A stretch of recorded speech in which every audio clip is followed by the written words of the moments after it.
The sort of culture and connection to each other is really strong here. And I do think there's a sense that we're sort of better together. Tennessee and Memphis in particular, because that's where the bulk of my experiences are, is a very welcoming community with really open access. And I think that's a part of what makes this place really special, is that folks are super open to helping one another be successful and sort of share their leverage and influence in advancing your goals.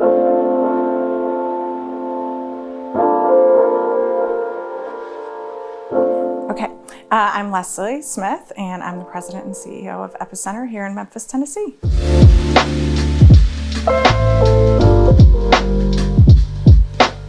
From the sort of macro level set of strategies that suggest the state holds this as a priority and invests in it as a priority and provides resources, financial resources to fuel this system is really important, and I think creates a competitive advantage for Tennessee. And then you add that sort of special human sort of piece of this Tennessee ecosystem, which has entrepreneurship centers not only connected in the practice of serving entrepreneurs, but connected to each other as colleagues who are rooting for one another and support one another and sort of stand by the ready to answer any question or call for support or resources. And I think that is a truly beautiful thing.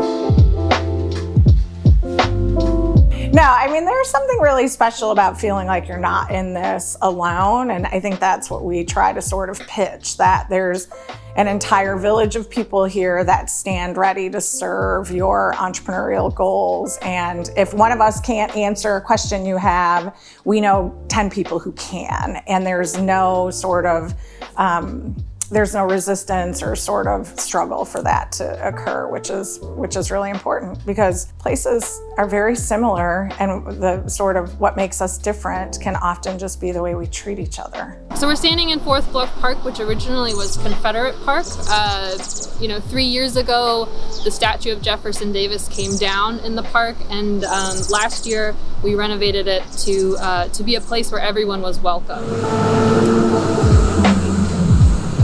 And so we partnered with TriStar Arts to bring art to the park. And so you see these beautiful bubbles, one behind me and one on the other side of the park, that were done by Hank Willis Thomas, world-renowned African-American artist, and really, really fortunate to have them in Memphis. We really felt like the speech bubble aspect was really interesting, especially in this time. It's become even more important, I think, that people need to kind of speak and communicate to each other. So it's really to begin conversations and to really kind of prompt people to have those tough conversations in the park.